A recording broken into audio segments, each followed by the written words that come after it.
सो hi guys. जैसे कि हमने पिछली क्लास में सिक्स क्लास की एनसीईआरटी हिस्ट्री की कंप्लीट कर चुके हैं। इस लेक्चर में हम सेवेंथ क्लास की एनसीईआरटी कंप्लीट करने जा रहे हैं। तो देखते हैं पहले इस बुक में हम क्या क्या पढ़ने वाले हैं।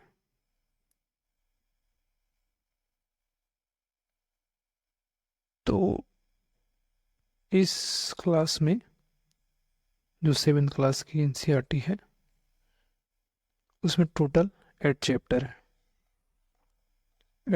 है। तो इसमें जो पहला चैप्टर है, 1000 वर्ष के दौरान हुए परिवर्तन की पड़ताल। तो इसमें हम केवल यह जानने की मतलब ये पूरे बुक की बैकग्राउंड है कि हम क्या पढ़ेंगे, आने वाले चैप्टर में क्या होगा। ये सिर्फ उसी बैकग्राउंड को बताएगा, इसमें कुछ खास इम्पोर्टेंट नहीं है। फिर भी मैं कुछ खास खास जो इम्पोर्टेंट पोर्शन है उसको कराने की कोशिश करूँगा। उसके बाद चलते हैं चैप्टर 2। ये चोल वंश को बताता है। उसके बाद चैप्टर 3 ये दिल्ली सल्तनत, गुलाम वंश। और उसके बाद है मुगल। इस चैप्टर 4 में हम मुगल कालीन इतिहास के बारे में पढ़ेंगे। उसके बाद इसमें कुछ जनजातियां हैं, उनके बारे में बताए गए हैं। जो 6 चैप्टर है, इसमें भक्ति आंदोलन के बारे में इसमें बताया गया है। उसके बाद कुछ क्षेत्रीय संस्कृतियों का वर्णन किया गया है। चैप्टर 8 जो इम्पोर्टेंट है, चैप्टर 6 भी इम्पोर्टेंट है। इसमें जैसे ही मुगल का पतन होता है उसके बाद कुछ क्षेत्रीय ताकतें, जो क्षेत्रीय राजनीतिक गठन होते हैं, उसके बारे में चैप्टर 8 में बताया गया है। तो देखते हैं इस चैप्टर में क्या है। इस चैप्टर में उतना खास है नहीं, फिर भी मैं कराने की कोशिश करता हूँ इसे। ये भी नहीं है इम्पोर्टेंट।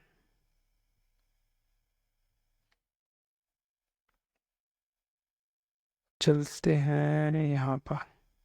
हाँ, यहाँ पर थोड़ा सा है। तो देखो इस टाइम पर क्या होता है कि समय के साथ साथ सूचनाओं के संदर्भ में बदलता है। जैसे भाषा और अर्थ के साथ क्या होता है, ऐतिहासिक अभिलेख कई तरह की भाषाओं में मिलते हैं और ये भाषाएं भी समय के साथ साथ बहुत बदलती है। जैसे कि हिंदुस्तान जो वर्ड है, ठीक है, वो है। तो हिंदुस्तान वर्ड अभी के हम जो करंट सिचुएशन में इसका यूज़ करते हैं पूरे हिंदुस्तान के लिए। बट यह 13वीं सदी में ऐसा कुछ नहीं था। 13वीं सदी में ऐसा कुछ नहीं था। तो सबसे पहले फारसी के एक इतिहासकार हुए हैं मिनहाज ए सिराज, इन्हीं ने हिंदुस्तान शब्द का प्रयोग किया था। लेकिन उसका आशय था पंजाब, हरियाणा और गंगा यमुना के बीच में स्थित इलाकों में, जो इलाका था उसी के संदर्भ में उन्होंने हिंदुस्तान शब्द का प्रयोग किया गया था। उसके बाद क्या होता है, 16वीं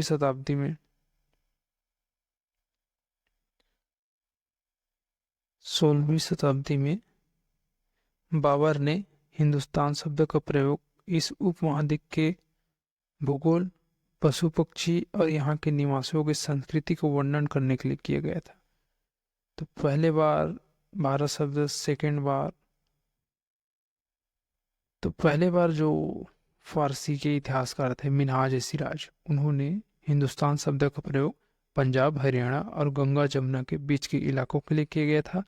लेकिन जब बाबर हिंदुस्तान शब्द का यूज करता है तो वह इस उपमहाद्वीप के भूगोल, पशु पक्षी और यहाँ के निवासियों की संस्कृति को वर्णन करने के लिए करता है। इसी प्रकार से अमीर खुसरो जो 14वीं सदी के हैं, अमीर खुसरो कवि हैं, उन्होंने हिंद शब्द का प्रयोग इसी समान में किया है। मतलब यहाँ के पशु पक्षी, यहाँ के निवासियों की संस्कृति को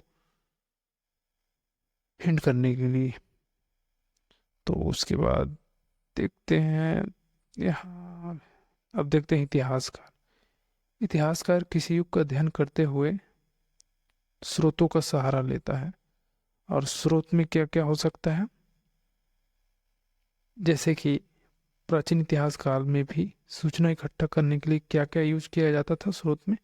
सिक्के, अभिलेख, स्थापत्य मतलब भवन निर्माण की कला, और लिखित सामग्री में हो सकता है कुछ भी, जैसे कि प्रशास्ति,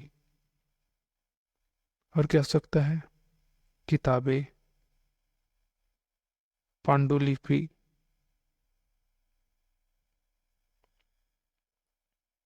तो इस तरह से लिखित सामग्री का यूज इतिहासकार स्रोत के रूप में करते हैं। देखते हैं, इसमें कुछ नहीं है, ये वही इधर उधर की बातें हैं। उन दिनों क्या होता था कि प्रिंटर तो नहीं थे, छापखाने तो नहीं थे, तो क्या होते थे, इसके लिए अलग से अधिकारियां नियुक्त किए जाते थे जो किताब लिखे या पांडुलिपि लिखे, जैसे कि लिपिक या नकल निवास, ये हाथ से ही पांडुलिपि की प्रतिकृति बनाते थे, मतलब उसकी सेम टू सेम उसी के समान, वह फिर से मतलब एक बुक लिखते थे। जैसे कि ये देखो चित्र में ये क्या है, नकल नकल नकल नविस है, लिपिक है।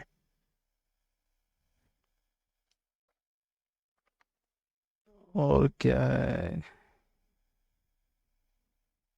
यहाँ में कोई इम्पोर्टेंट नहीं है, इसको देखते हैं थोड़ा सा।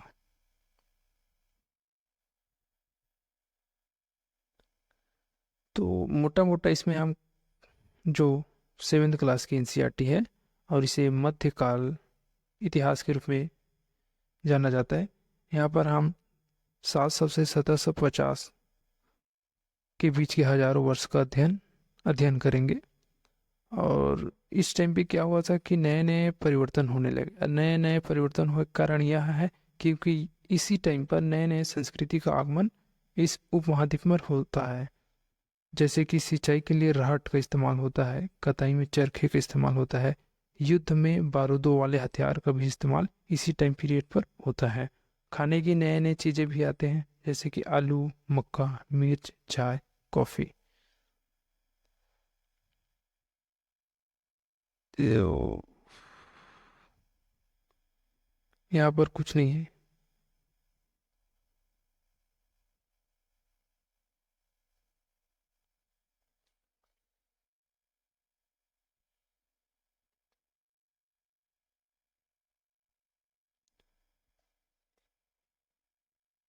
इस काल में जिन समुदायों का महत्व बढ़ा उनमें से एक समुदाय था राजपूत। और राजपूत का शाब्दिक अर्थ होता है राजपुत्र या राजा का पुत्र। यह 8वीं से 14वीं सदी के बीच में यह नाम आमतौर पर योद्धा के समूह के लिए प्रयुक्त होता था जो कि क्षत्रिय वर्ण होने का दावा करते थे। राजपूत शब्द के अंतर्गत केवल राजा और सामंत वर्ग ही नहीं बल्कि सेनापति और सैनिक भी आते थे जो पूरे उपमहाद्वीप में अलग अलग शासकों की सेनाओं में सेवारत थे। और क्या होते थे, जो राजपूत के कवि और चारण होते थे, वो अपने आचार संहिता में इनके पराक्रम, स्वामी भक्त आदि का गुणगान किया करता था।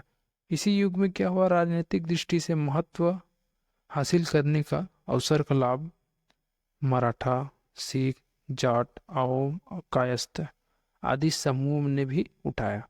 इसी टाइम पर क्या होता है कि जंगलों की कटाई की जाती है और नए नए इलाके बढ़ाए जाते हैं। कुछ वनवासी भी हैं जो जमीन जुताई करने लगे और कृषक बन गए हैं। और समाज में अंतर बढ़ने लगे, लोग जातियां और उपजातियां में बंटे जाने लगे। उनकी पृष्ठभूमि और व्यवसाय के आधार पर समाज में ऊंच या नीच का दर्जा दिए जाने लगे। देखते हैं नेक्स्ट क्या है। ये वही वाली बातें है कि अध्याय 2 में हम चोल को पढ़ेंगे, अध्याय 3 में तुगलक को पढ़ेंगे, अध्याय 4 में मुगल को पढ़ेंगे।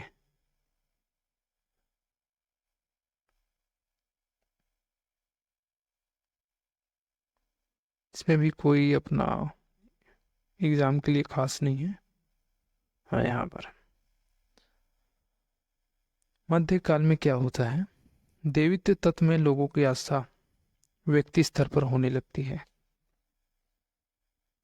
और जैसे कि हम हिंदू धर्म कहते हैं, हम जिसे हिंदू धर्म कहते हैं, इसमें भी क्या होने लगता है कि नए देवी देवताओं की पूजा, राजाओं द्वारा मंदिरों का निर्माण, समाज में पुरोहित के रूप में ब्राह्मणों का महत्व बढ़ता है।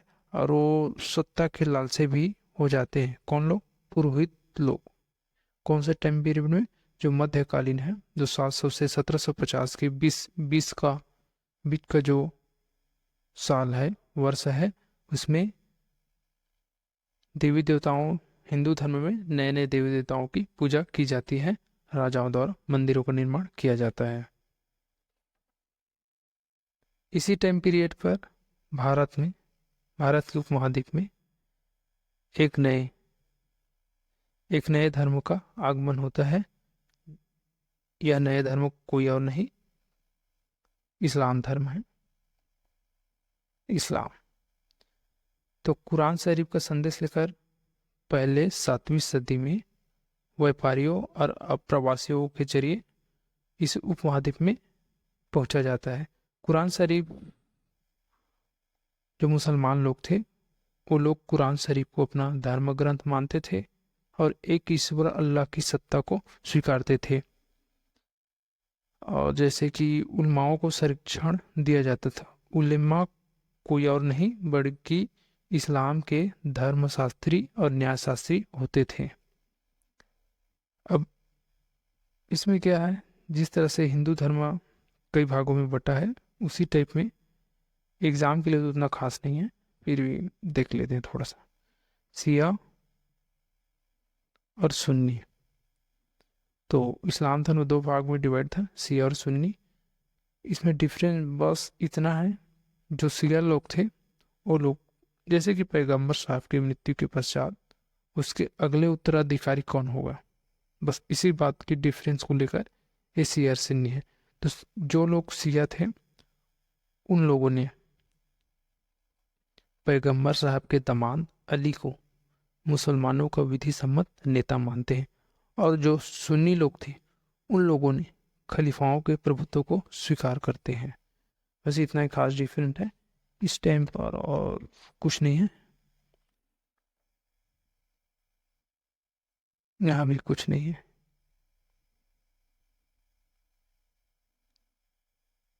तो मिलते हैं नेक्स्ट चैप्टर पे।